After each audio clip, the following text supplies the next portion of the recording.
যেতিয়া BTC যেতিয়া 2003 চনত যেতিয়া হাগ্ৰা মহিলাৰ নেতৃত্বত এই BTC চৰকাৰ হৈছিলে বা চুক্তি কৰিছিলে তেওঁলোকৰ যিটো প্ৰশাসনিক বা তেওঁলোকৰ যিখিনি দলীয় বা তেওঁলোকৰ শাসন ব্যৱস্থা যিখিনি আমাক অন্যায়ভাৱে যিটো তেওঁলোক কাম কৰে তাৰ কাৰণে অৱৰোধ জন্ম হৈছিল ইয়াতে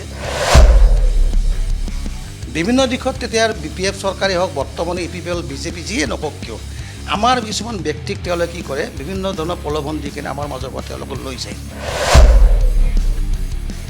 যে MP নৱ কুমাৰ শৰণে এজন সাধাৰণ সংগ্ৰামী হত্যা আমাৰ অৱৰোধ নাছিলে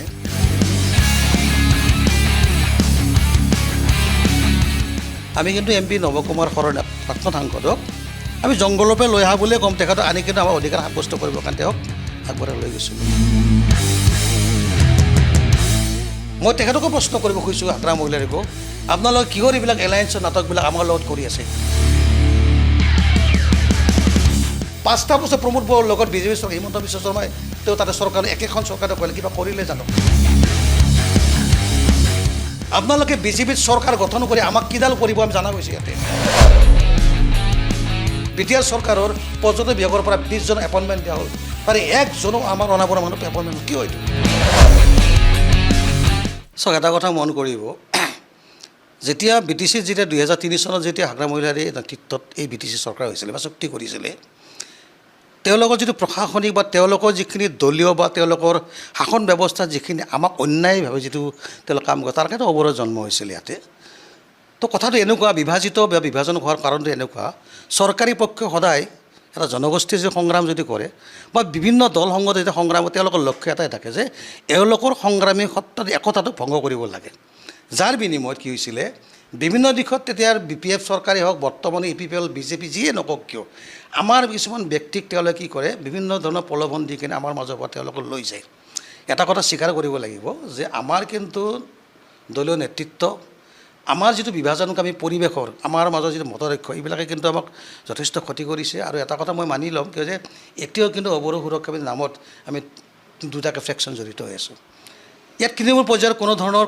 মানে দোষ নাই ইয়াতে আমাৰ নেতৃত্বত দোষ আছে ইয়াতে কিয় আমাৰ ভুল বুজাবুজিৰ কাৰণে কাৰণ কিয় সকলোকে যদি নেতাই হ'ব খোজে এই নেতা হোৱা যিটো মানসিকতা এই মানসিকতা আমাৰ সংগ্ৰামখনক স্থবিৰ কৰি দিছে গতিকে স্পষ্ট কথা যে এই ক্ষেত্ৰত কেৱল মাত্ৰ আমাৰ নেতাৰ বুলি কথা নকওঁ আজি আমাৰ তৃণমূল পৰ্যায় বুলি নকওঁ কিন্তু কৰ্তৃপক্ষৰ ইয়াতে 100% হাত আছে ইয়াতে কাৰণ কিয় আমাক একত্ৰিতভাৱে আগবাঢ়ি যোৱাৰ ক্ষেত্ৰত তেওঁলোকে বিভিন্ন ধৰণৰ প্ৰলোভন দি আমাৰ নেতাসকল বিভিন্ন পক্ষত তেওঁলোকে টানি আনি দলত যোগদান কৰি আমাৰ সংগ্ৰামখন নিষেধ কৰা কিন্তু আপ্ৰাণ চেষ্টা আজিও কৰি আছে যাৰ বিনিময়ত আজি আমাৰ দুটা ফ্ৰেকশ্যনে বেলেগ জেগাত কাম কৰি আছে আমি বেলেগ জেগাত কাম কৰি আছোঁ তো সেইসকলে এতিয়াও আমাকো ক'ব খোজে যে আপোনালোকে অৱৰোধ কৰি বাদ দিয়ক আমাৰ দলৰ লগত হওক গতিকে এনেধৰণৰ ক্ৰিয়া প্ৰতিক্ৰিয়াবিলাকৰ কাৰণে আমাৰ সংগ্ৰামী সত্তাটোক মাজে মাজে স্থবিৰ কৰাৰ প্ৰয়াস চৰকাৰী পক্ষই আগতে কৰি আছে বৰ্তমানো কৰিছে আৰু ভৱিষ্যতে কৰিব গতিকে আপোনালোকৰ এই মিডিয়াৰ থ্ৰুদি মই তেখেতসকলক আহ্বান কৰিছোঁ যে গোটেইখিনি কথা দেখাৰ পিছতো আপোনালোকে কিয় এনে নিষ্ক্ৰিয় হৈ কেনে বিপৰ্যয় হৈ আছে আহক আমি সকলোৱে আগবাঢ়ি আহোঁ কাৰণ কিয় এই জটিল সন্দিক্ষণ আমাৰ সংগ্ৰামী সত্তা আমাৰ অধিকাৰখিনি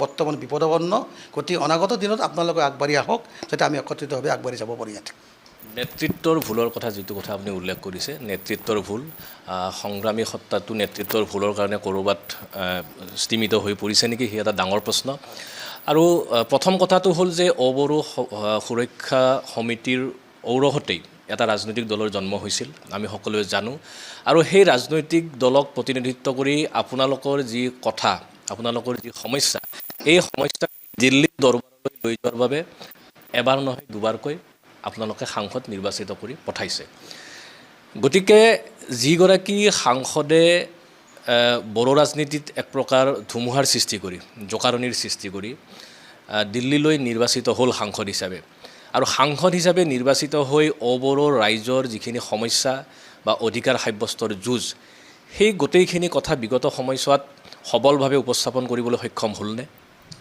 এইটো খুব ডাঙৰ কথা এইটো ডাঙৰ প্ৰশ্ন ভাল কথা সুধিছে আমি গোটেই সামগ্ৰিকভাৱে যদি আমি এটা পৰিৱেশ চাওঁ যে MP নৱ কুমাৰ শৰণে এজন সাধাৰণ সংগ্ৰামী হত্যা আমাৰ অৱৰোধ নাছিলে খোলা ভাষাত কওঁ যে যেতিয়া হাগ্ৰা মহিলা নেতৃত্বত থকা চৰকাৰখনে যেতিয়া আমাক এটা বেলেগ ৰূপত সৃষ্টি কৰিছিলে ইয়াতে আমাৰ যিখিনি অধিকাৰ য'ত নেকি মানুহে ৰাস্তা ঘাটে ওলাব পৰা নাছিলে ৰাতি 8টা 7টা বাজিলে ঘৰত সোমাই থাকিবলৈ অৱস্থা হৈছে বোমা বাৰু বিভিন্ন ক্ষেত্ৰত আমি কিন্তু MP নৱ কুমাৰ শৰণে প্ৰাক্তন সাংসদক আমি জংগলৰ পৰা লৈ অহা বুলিয়ে ক'ম তেখেতক আনি কিন্তু আমাৰ অধিকাৰ সাব্যস্ত কৰিবৰ কাৰণে তেওঁক আগবঢ়াই লৈ গৈছিলোঁ আৰু এই আগবঢ়া 2014 চনত তেওঁক যেতিয়া আমি ৰাজনৈতিক অভিকৰণ কৰালোঁ তেখেতক ভাৰতবৰ্ষৰ ভিতৰত কিন্তু সৰ্বাধিক দ্বিতীয় ভোটত তেওঁক আমি 6,34,000 ভোটত জিকাই ব্যৱস্থা কৰিছিলোঁ। তেওঁক আনি আমাৰ যিখিনি অধিকাৰৰ কাৰণে তেওঁক আগবঢ়াইছিলোঁ, আমি আমাৰ অস্তিত্বটো ভাৰতবৰ্ষৰ ৰাজনীতি বুজাই দিছিলোঁ যে আপোনালোকে 70% মানুহক সকলো অধিকাৰৰ পৰা আপোনালোকে খৰ্ব কৰি 30% মানুহক যিটো বেনিফিট আপোনালোকে দিব গৈছে, এয়া আপোনালোকৰ ভুল। সেয়া আমি MP নৱ কুমাৰ শৰণীয়াক ভাৰতবৰ্ষৰ দ্বিতীয় সৰ্বোচ্চ ভোটত যোগদান কৰি বুজাই দিছিলোঁ। কিন্তু খুব দুখ আৰু পৰিতাপৰ কথা যে MP নৱ কুমাৰ শৰণীয়াৰ অভিজ্ঞতাহীন মানসিকতা নে কি ধৰণৰ প্ৰক্ৰিয়াৰ দ্বাৰা কিছু কিছু ক্ষেত্ৰত তেখেতে যোৱা 10টা বছৰ কিন্তু আমাৰ যিখিনি অধিকাৰ বা বিভিন্ন বিদেশীত বসবাস কৰা অজনজাতি লোকসকলৰ অধিকাৰখিনি তাত প্ৰকাশ কৰি সৰ্বশক্তি কৰাৰ ক্ষেত্ৰত মই ব্যক্তিগতভাৱে অনুভৱ কৰোঁ তেওঁ কিন্তু সিমান সফলতা হোৱা নাই। মই কোৱা নাই তেখেতে বিফলতা বুলি। ইয়াৰ ক্ষেত্ৰত MP নৱ কুমাৰ শৰণীয়াৰ দোষী নহয় আচলতে। যেতিয়া ৰাজনৈতিক চিন্তাধাৰাটো আৰু অৰাজনৈতিক চিন্তাধাৰা অলপ পাৰ্থক্য থাকে। কিন্তু ক্ষুদ্ৰ কথা ক'বলৈ গ'লে যে যিখিনি আশা ভৰসা মানুহে সাংসদজনৰ যদি বিচাৰিছিলে তেওঁ কিন্তু কৰিব নোৱাৰিলে। কিন্তু এটা কথা ক'ব লাগিব, মই তেওঁৰ পক্ষে কথাটো কোৱা নাই যে 543জন সাংসদৰ ভিতৰত MP নৱ কুমাৰ শৰণীয়া এজন সাংসদ হৈ তেওঁ কিমানখিনি কৰিব, যিখিনি কৰিছে ভালেখিনি কৰিছে। কিন্তু আকৌ এটা প্ৰয়োজন আছিলে, তাৰে মাজত তেখেতৰ কিন্তু কৰণীয় কাম যথেষ্ট পৰিমাণে আছিল। সেইখিনি কাম কৰাত তেওঁ আজিও মই স্পষ্ট কৰি কওঁতে বিফল। কিন্তু যিখিনি কৰিছে সেইখিনি কিন্তু বেয়া কৰা নাই বুলি এইখিনি কাম তেওঁ সংসদৰ মাজত উত্থাপনে কৰিব পাৰে, বাকী কৰিব লগা ৰাস্তা একো নাছিলে। কিন্তু এটা কথা কওঁ, তেখেতে কৰিব পাৰিছে নে পৰা নাই সেই বিষয়টো ক'লোৱে আপোনাক। কিন্তু এটা কথা স্পষ্ট যে MP নৱ কুমাৰ শৰণীয়াক আমি ৰাজনৈতিক অভিকৰণ ক্ষেত্ৰত যি বিশাল ভোটত জয়লাভ কৰাইছিলোঁ তেতিয়া স্পষ্ট কৰি দিছিলোঁ যে ব্ৰিটিছে 70% মানুহে আচলতে এটা নিষ্পেষিত হৈ আছে ইয়াত। আপুনি যিখিনি বিষয়ত তেওঁ বিফল বুলি আপুনি অনুভৱ কৰে বা আপুনি উল্লেখ কৰিছে, তেখেতৰ ৰাজনৈতিক স্থিতিহীনতাও এই বিফলতাৰ এটা কাৰণ নেকি? 100%। কাৰণ কিয় চাওক, আমি তেওঁক বিচাৰিছিলোঁ যে এজন সহজ সৰল মানুহ, তেওঁ এটা সশস্ত্ৰ সংগঠনৰ পৰা আহি ইয়াতে আহিছে। কাৰণ তেওঁৰ যিটো আৱেগ, তেওঁৰ অনুভূতি, তেওঁৰ চেণ্টিমেণ্টটো ৰাইজৰ লগত সদায় থাকে বুলি অনুভৱ কৰোঁ। কাৰণ কিয়, তেওঁ এজন এনেকুৱা এটা সংগঠন হ'ব, আমাৰ ইয়াতে যদি অসমৰ কাৰণে মাত দিয়া সংগঠন, প্ৰতি জাতি জনগোষ্ঠীকে তেওঁৰ ইম্পৰ্টেণ্ট আছিলে। তো তেওঁ যেতিয়া ৰাজনৈতিকভাৱে তেওঁ লাহে লাহে অলপ মেচিন আৰম্ভ কৰিলে, কেতিয়াবা কাৰণে কয় নহয় যে ক্ষমতাই মূৰত ধৰে বুলি কিছুমান কথা কয় নহয় আপোনাৰ। মই ব্যক্তিগতভাৱে অনুভৱ কৰোঁ যে কিছুমান ক্ষেত্ৰত ক্ষমতাই মূৰত ধৰাৰ বিনিময়ত তেওঁ কিছুমান সিদ্ধান্ত অকলে ল'ব আৰম্ভ কৰিলে, যিটো সিদ্ধান্তৰ কাৰণে অৱৰো সুৰক্ষা আইনৰ মাজত বিভাজন সৃষ্টি প্ৰথম আৰম্ভ হৈছিলে।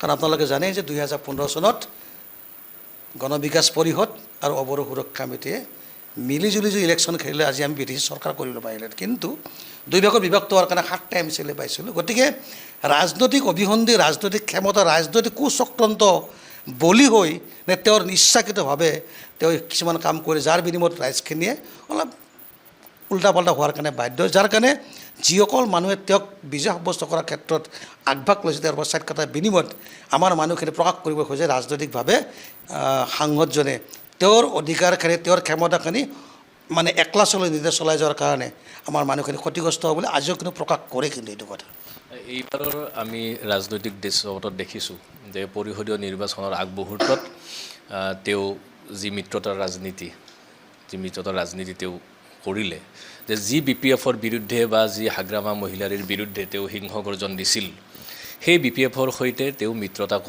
ইতিমধ্যে কৰা বুলি আমি ক'ব পাৰোঁ। তেওঁ মিত্ৰতা কৰিছে বা কিছু কিছু সমষ্টিৰ ক্ষেত্ৰত হয়তো এতিয়ালৈকে চূড়ান্ত সিদ্ধান্ত হোৱা নাই, তথাপিতো BPF আৰু GSPৰ মিত্ৰতা হোৱা বুলি অসমৰ ৰাজনীতিত ইতিমধ্যে চৰ্চিত হৈছে, তেওঁৰ মুখেৰেও এই কথা ওলাইছে। গতিকে এই যিটো তেখেতৰ লুটিবাগৰ বা তেওঁৰ কি কাৰণত তেওঁ এই সিদ্ধান্ত লৈছে সেই কথা আপুনি নিশ্চয়কৈ বিশ্লেষণ কৰিব পাৰিব। কিন্তু তেওঁৰ এই সিদ্ধান্তই অবড়ো ৰাজ্যক বা অবড়ো ৰাজ্যৰ সুৰক্ষাক সুৰক্ষিত কৰিব পাৰিবনে? প্ৰথম কথাটো হৈছে কি, যাৰ কাৰণে অবড়োৰ জন্ম হৈছিলে সেই দলটোৱে আছিলে BPF দল। আৰু BPF দলৰ যদি ৰণনীতিটো যদি 2003 চনৰ পৰা 2015 চনলৈকে 20 চনলৈকে ঠিকে থাকিলে আমিতো অবড়ো কৰিব লগা নাছিলে ইয়াতে। মোৰ ব্যক্তিগত কথা এনেকুৱা যে MP নৱ কুমাৰ শৰণীয়া প্ৰাক্তন সাংসদজনে BPFৰ লগত এলায়েন্স কৰাৰ কথাষাৰ মই কদাপি মানি ল'ব নোৱাৰোঁ। আৰু আপোনালোকে জানে যে বিগত দিনত সৰ্বাধিক যদি তেওঁৰ এই কাউণ্টাৰ দিয়া মানুহটোৱে মই জন দাসে হয়। কথাটো এনেকুৱা ধৰণৰ তেওঁ যিটো সিদ্ধান্ত চূড়ান্ত এটা আত্মঘাতী সিদ্ধান্ত, এই সিদ্ধান্ত অনাব ৰাইজে কেতিয়াও মানি নলয়। আৰু আপোনালোকক জনাব পাই সুখী হৈছোঁ যে দুই এদিনতে যিটো এটা আমাৰ আলোচনা হ'ল এতিয়া, একমাত্ৰ MCLA 23 নং দিহিৰা সমষ্টিৰ ঘনশ্যাম দাস ডাঙৰীয়া। আপোনালোকে জানে বিভিন্ন সংবাদপত্ৰত প্ৰকাশ পাইছে যোৱা আজি 3-4 দিন আগতে যে MP নৱকুমাৰ শৰণীয়াই ক'লে যে আমি BPF লৈ এলায়েন্স কৰিম আৰু ঠিক আগ্ৰা মহিলাৰত চিফ বনাব তেওঁলোক কথাষাৰ ক'লে। খুব লজ্জিত অনুভৱ কৰিছোঁ আজি যে যিজন দলীয় নেতৃত্বই এলায়েন্সৰ কথা কৈ আছে, সেই দলৰে 10 বছৰ কাৰ্যালয় কৰা MCLA ঘনশ্যাম দাসৰ সমষ্টিত BPFৰ আগষ্ট টিক্কা নামৰ এজন মানুহক আগ্ৰা মহিলা নেতৃত্বই মানে প্ৰাৰ্থিত্ব আগবঢ়ালে। মই তেখেতকো প্ৰশ্ন কৰিব খুজিছোঁ, আগ্ৰা মহিলাৰীকো, আপোনালোকে কিহৰ এইবিলাক এলায়েন্সৰ নাটকবিলাক আমাৰ লগত কৰি আছে? কেৱল মাত্ৰ ৰাজনৈতিকভাৱেও আপোনালোকে আমাৰ মানসিকে আপোনালোকে আকৌ ব্যৱহাৰ কৰিব ইচ্ছা কৰিছে। সাংসদ নৱকুমাৰ শৰণে আপোনালোকে এলায়েন্স কৰিব গৈছে, আপোনাৰ মুখত এদিনো এলায়েন্সৰ কথা ওলাই নপৰিল। গতিকে সাংসদজনকো এটা স্পষ্ট কৰি কথাষাৰ কৈছোঁ। তেখেতে অলপমান আগতে জনাইছে আমাক যে আজি কিছু সময়ৰ পিছত BPFৰ লগত থকা যিবিলাক মানে এলায়েন্স আজি তেওঁ পৰিত্যাগ কৰি আমাক সৰ্বাধিকভাৱে এটা ভালকৈ মানে কি অকলে মানে ৰাজনৈতিকভাৱে কাম কৰাৰ কাৰণে এটা ষ্টেটমেণ্ট দিবলৈ শুনা পাইছোঁ। কিন্তু এটা কথা স্পষ্ট কৰিব, যি দলৰ কাৰণে BPFৰ কাৰণে আমি অৱৰ জন্ম হৈছিলে, সেয়া প্ৰাক্তন সাংসদ নৱকুমাৰ শৰণে হওক বা যিয়ে নহওক কিয়, ইয়াক কদাপি সহ্য কৰা নহ'ব। আৰু অন্ততঃ মই সাংসদ আৰু অনুৰোধ কৰিছোঁ, অতি সোনকালে ৰাইজৰ কাষত থকাৰ স্বাৰ্থত পুনৰবাৰ আপুনি বিভাজিত হোৱা সকলো অৱৰ সংগঠনক মাতক, একলগ হওক, হৈ কিনে BPFে যিটো আপুনি এলায়েন্স হৈম বুলি কৈ কেনে তেওঁলোকক যিটো সঁহাৰি দিছিলে, সেই সঁহাৰিক কিন্তু আগ্ৰা মহিলাই নস্যাৎ কৰি আপোনাৰ দলৰে আমাৰ অৱৰৰ ভেটিস্বৰূপ ঘনশ্যাম দাসৰ সমষ্টিত তেওঁক থকাৰ পিছতো তেওঁক নস্যাৎ কৰি আগষ্ট টিক্কাক কাঠিত দিয়ে এটা কথা স্পষ্ট হৈছে যে অৰাজনৈতিকভাৱে নহয়, ৰাজনৈতিকভাৱে কিন্তু গণৰক্ষা পাৰ্টি আৰু অৱৰ ৰাইজক পুনৰবাৰ আগ্ৰা মহিলাৰীয়ে পুনৰবাৰ কিন্তু তেওঁলোকে কিন্তু আমাক বেলেগ এটা ষড়যন্ত্ৰত ঠেলি কেনে কিন্তু পুনৰবাৰ আমাক বিপদে পৰিচয় কৰাৰ চেষ্টা কৰিছে। গতিকে সাংসদজনকো মই অনুৰোধ কৰোঁ, অতি সোনকালে আপোনালোকে এলায়েন্স ত্যাগ কৰি আমাৰ সৰ্বাধিক ৰাইজক একত্ৰিত হোৱাৰ কাৰণে আপোনালোকে ব্যৱস্থাটো কৰক। বা অৱৰ সুৰক্ষা সমিতি আৰু যিকেইটা আপোনালোকৰ অৰাজনৈতিক সংগঠন আছে, এই সংগঠনকেইটাৰ মাজত আজি যি মতবিৰোধ মতপাৰ্থক্য বা যিটো দূৰত্ব বাঢ়িছে, ইয়াৰ সুযোগটো বিজেপিয়ে কোনোবাখিনিত গ্ৰহণ কৰিছে নেকি? আমি ইতিমধ্যে দেখিছোঁ যে পূৰ্বতে আমি যিটো দেখা পোৱা নাছিলোঁ, এটা ৰাষ্ট্ৰীয় ৰাজনৈতিক দল হৈও বিজেপিয়ে BTRৰ ৰাজনীতিত লাহে লাহে শিপাবলৈ আৰম্ভ কৰিছে। আৰু এইবাৰ এই পৰিষদীয় নিৰ্বাচনত মুখ্যমন্ত্ৰী হিমন্ত বিশ্ব শৰ্মা, ৰাজ্যিক বিজেপিৰ সভাপতি দিলীপ শইকীয়াকে ধৰি কেইবাজনো মন্ত্ৰী ইতিমধ্যে নামি পৰিছে। আৰু বিজেপিয়ে যি আগ্ৰাসন, বিজেপিৰ যি এই আগ্ৰাসন, বিজেপিৰ আগ্ৰাসন মূলতঃ অবড়ো বা ভোটক কেন্দ্ৰ কৰিয়েই হোৱা বুলি ৰাজ্যিক ৰাজনীতিত, ৰাজ্যৰ ৰাজনীতিত চৰ্চা আৰম্ভ হৈছে। গতিকে আপোনালোকৰ যিটো ভেটি আছিল, অৰাজনৈতিকভাৱেই হওক বা নৱশৰণীয়াৰ জৰিয়তেই হওক, সেই ভেটিটো এতিয়া ইতিমধ্যে খহিবলৈ আৰম্ভ কৰিছে নেকি? এটা কথা মন কৰিব, স্বীকাৰ কৰিব লাগিব। প্ৰথম কথা, আমাৰ যিটো বিভাজিত যিটো ফ্ৰেকশ্যন হৈছে, এই কিন্তু বিস্তৰভাৱে বিজেপিক লাভান্বিত কৰিছে ইয়াতে। দ্বিতীয় কথাটো হৈছে কি যে সাংসদজনে BPFলৈ এলায়েন্স কৰা এই বক্তব্যই কিন্তু বিজেপিকে লাভ কৰিছে। এতিয়া কথাটো এনেকুৱা, আজি যি সময়ত বিজেপি নাছিলে ইয়াতে, আজি দিহিৰা সমষ্টিৰ MCLA ঘনশ্যাম দাস থকাৰ পিছত তেওঁলোকে যোৱাকালি আমাৰ মুছলপুৰৰে চিফ লগত মুখ্যমন্ত্ৰী ডাঙৰীয়া ইয়াতে মিটিং কৰি গৈছে। লক্ষ্য কৰিব আপুনি, প্ৰত্যেকটা অঞ্চলৰ মানুহ তাত গৈছে, তাতে বিভিন্ন ঠাইৰ পৰা তেওঁলোকে মানুহ উঠাই আনিছে। কিন্তু মন কৰিব, এই শক্তিটো বিৰাজমান কেনেকৈ হ'ল? আজি যদি আমি একত্ৰিতভাৱে থাকিলোহেঁতেন, সাংসদজনে BPFলৈ এলায়েন্স কৰা বুলি কোৱাৰ লগে লগে বিজেপিসকলে কি কৈ আছে যে যিসকলৰ কাৰণে আপোনালোকৰ গণৰক্ষা পাৰ্টীৰ জন্ম হ'ল, যাৰ কাৰণে অৱৰো জন্ম হ'ল, সেই দলটোকে আপোনালোকে ভোট দিব যাব বুলি মানুহৰ মাজত তেওঁলোকে যোৱাৰ কাৰণে বিজেপি এটা ইছ্যু পাই গৈছে। নহ'লে বিজেপি আমাক এটা ইছ্যু বনাব কিবা আছে নেকি? একোতো নাই তেওঁলোকে। কাৰণ কিয়, বিজেপি চৰকাৰে আগ্ৰামৰ লগতো আপোনাৰ কংগ্ৰেছ চৰকাৰ 17 বছৰ থাকিলে, আমাক কিবা কৰি দিলে জানো? ইয়াতে একো কৰি দিয়া নাই। 5টা বছৰ প্ৰমোদ বড়োৰ লগত বিজেপি চৰকাৰ হিমন্ত বিশ্ব শৰ্মাই তেওঁ তাতে চৰকাৰ একেখন চৰকাৰে কৰিলে, কিবা কৰিলে জানো? মাটিৰ অধিকাৰ জানো আমাক তেওঁলোকে দিলে জানো? আমাৰ ভাষাটো সুৰক্ষিত কৰিলে জানো? আমাৰ ল'ৰা ছোৱালী চাকৰি বাকৰিৰ ক্ষেত্ৰত কিবা কৰিলে? লক্ষণীয় কথা, মই মাননীয় মুখ্যমন্ত্ৰী হিমন্ত বিশ্ব শৰ্মাক আপোনালোকৰ দ্বাৰা স্পষ্ট কৰিব খোজোঁ, আপোনালোকে বিজেপিত চৰকাৰ গঠন কৰি আমাক কিডাল কৰিব আমি জনা গৈছে ইয়াতে। আপোনালোকে অংশীদাৰ হোৱাৰ পিছতো আমাৰ মাটিৰ পাত্তাৰ অধিকাৰ ইয়াতে নাই।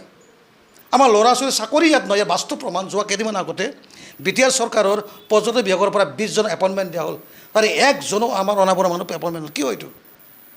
আপোনালোকে মনে মনে থাকে নেকি ইয়াতে? আপোনালোকতো ই এম আছে তাতে। গতিকে মই স্পষ্ট কৰিব খোজোঁ যে আমাৰ বিভাজিত শক্তি আৰু আমাৰ ফ্ৰেকশ্যনটোৰ দুৰ্বলতাৰ কাৰণে এইসকল মানুহ সোমাবৰ কাৰণে বাধ্য হৈছে।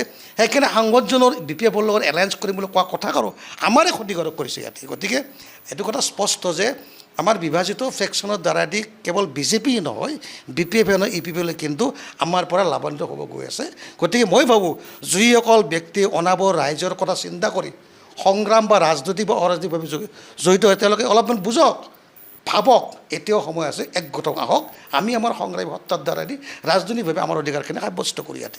আপোনাৰ এই আহ্বানৰ পিছত যদিহে নৱশৰণীয়াৰ শুভবুদ্ধি উদয় হয় আৰু যদিহে গোটেই অবড়ো যিখিনি ৰাজনৈতিক অৰাজনৈতিক শক্তি আছে সকলো যদি একগোট হয়, তেতিয়াহ'লে এই যিটো আগন্তুক পৰিষদীয় নিৰ্বাচন, এই পৰিষদৰ নিৰ্বাচনত আপোনালোকে যদি ঐক্যবদ্ধভাৱে যুঁজ দিয়ে, তেতিয়াহ'লে আপোনালোকৰ ফলাফলটো কেনেকুৱা হ'ব? প্ৰথম কথাটো হৈছে কি, প্ৰাক্তন সাংসদ নৱকুমাৰ শৰণে এই আহ্বানক ইতিমধ্যে সঁহাৰি জনাইছে। এইটো আমাৰ কাৰণে খুব ডাঙৰ এটা ভাল কথা। তেখেতে আজিকালি বিভিন্ন মানুহৰ কথা পাতে, এইটো কথা স্পষ্ট। মই তেওঁৰ ফেভাৰৰ কথাটো কোৱা নাই, কিন্তু আমি গোটেইবিলাক যদি একত্ৰিত হওঁ, তথাপিও আমি এটা কথা স্পষ্ট যে ৰাজনৈতিকভাৱে আৰু অৰাজনৈতিকভাৱে আমাৰ সাংগঠনিক ভেৱিখিনি ইমান সবল বৰ্তমান নহয়।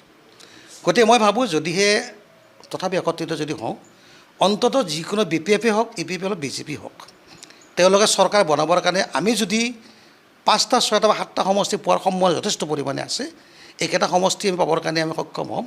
আৰু আমি নোহোৱাকৈ চৰকাৰ গঠন কৰিব তেওঁলোকে নোৱাৰিব। কিন্তু এই ক্ষেত্ৰত গোটেইকেইটা ফ্ৰেকশ্যনৰ নিজৰ দায়িত্বখিনি বুজি ল'ব লাগিব ইয়াতে। গতিকে আমি একত্ৰিত হ'লে লাভান্বিত হ'ম নে ক্ষতি হ'ম, এইখিনি কথা তেওঁলোকে চিন্তা কৰিব লাগিব। আৰু আপোনালোকৰ এতিয়া মই এটা আহ্বান কৰি থাকোঁ, যোগেশ্বৰ কলিতা, মাধৱৰাজ ডাঙৰীয়াক আহ্বান কৰিছোঁ, যদি বি পি এফ আৰু ই পি পি এল যদি একত্ৰিত হ'ব পাৰে, আমি কিয় নোৱাৰোঁ ইয়াতে? জাতিৰ স্বাৰ্থত তেওঁলোকে যদি B P F E P L একত্ৰিত হ'ব পাৰে, আমি কিয় নোৱাৰোঁ? গতিকে আমিও আহকচোন, গণ সুৰক্ষা পাৰ্টি অৱৰোহ গোটেই ফ্ৰেকশ্যন কৰি কেনে আমি আমাৰ অধিকাৰ সাব্যস্ত কৰোঁ। আহক, আমি একেলগে বহি আমি সংগ্ৰামী সত্তাৰ দ্বাৰা আমি অধিকাৰ সাব্যস্ত কৰোঁ। এইখিনি মোৰ আহ্বান তেওঁলোকৰ প্ৰতি থাকিলে। আমি নিশ্চয়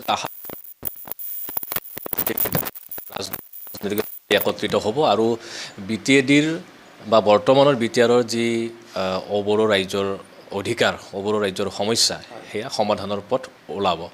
মই আৰু এটা কথা আপোনাক সুধিব বিচাৰিছোঁ যে বি টি চি চুক্তি, তাৰপিছত বি টি আৰ চুক্তি, এই দুটাকৈ চুক্তিয়ে বড়ো ৰাইজক কি দিছে, আমি সেই কথাটো আপোনাৰ পৰা উত্তৰ নিবিচাৰোঁ, কিন্তু অবড়োক কি দিছে এই চুক্তিয়ে?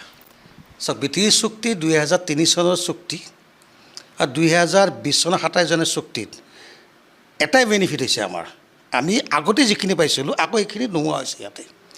2003 চনৰ পৰা 2020 চনলৈকে হাগ্ৰা মহিলা নেতৃত্বত বি পি এফ চৰকাৰে আমাক কি দিলে? বছৰত 3বাৰকৈ মাটিৰ পাত্তা বন্ধ কৰি দিয়ে ইয়াতে। 3-4বাৰকৈ এপইণ্টমেণ্টৰ চাকৰি বাকৰিৰ ক্ষেত্ৰত তেওঁলোকে কোনো ধৰণৰ তেওঁলোকৰ চি এছ বিৰ কোনো নিয়ম নীতি তেওঁলোকৰ নাই। হাগ্ৰা মহিলাই যি কয় সেইমতে তেওঁলোকে চি এছ বিৰ এপইণ্টমেণ্টবিলাক দিলে। 17বাৰ 20 বছৰত আমি 365 দিনত আপোনাৰ 300 দিনে আমি নিজৰ ভাষাটো কোৱাৰ কাৰণে ইয়াতে সংগ্ৰাম কৰিব লগা হৈছে ইয়াতে। আজি লক্ষ্য কৰিব, ৰেচন কাৰ্ডত বড়ো ভাষাটো ব্যৱহাৰ কৰিছে, অসমীয়া ভাষাটো কৰি ইয়াতে। আজি বেছিভাগ অঞ্চলৰ বি টি চিত আপুনি মেজৰিটি স্কুল কলেজ অফিচবিলাকত এতিয়াও পোষ্টাৰ বেনাৰত আপুনি বড়ো ভাষাটো ব্যৱহাৰ কৰে। আমি কৈছোঁ বড়ো ভাষাটো ব্যৱহাৰ কৰক ইয়াতে, লগতে অসমীয়া ভাষাটো ব্যৱহাৰ কৰক। গতিকে মই কৈছোঁ কি যে 2003 চনত যিখিনি চুক্তি কৰি কেনে আমাক যিখিনি নিষ্পেষিত কৰি আমাৰ যিখিনি আমাৰ ডিপ্ৰাইভ কৰিলে, ইয়াৰ কোনো পৰিৱৰ্তন আমাৰ নোহোৱাৰ কাৰণে অবড়ো জন্ম হৈছিলে ইয়াতে। কিন্তু 2020 চনত পংপু ডাঙৰে এটা কথা স্পষ্ট কৈছে যে আমি বিজন বেটিয়াৰ ছুইজাৰলেণ্ড বনাব, তেওঁ 26টা জনগোষ্ঠীৰ সমস্যা সমাধান কৰি দিব। তেওঁক বাদ দিলোঁ 26টা জনগোষ্ঠীত, এটা জনগোষ্ঠীৰ সমাধান 5টা বছৰ কৰিলে নি তেওঁ?